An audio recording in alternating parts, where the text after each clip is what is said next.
બોલો ને. બોલું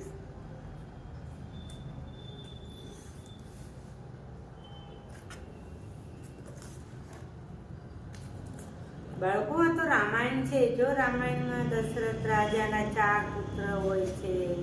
આખી રામાયણ છે.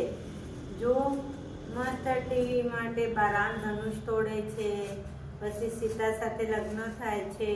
સીતારામની પત્ની છે. પછી રામ વનમાં જાય છે અયોધ્યામાંથી. પછી ગુરુકર્ણ યાજ્ઞા લે છે. પછી રામના પપ્પા પિતા મરણ પામે છે, વગેરે વગેરે આખી રામાયણ છે. લંકામાં જાય છે અયોધ્યામાંથી.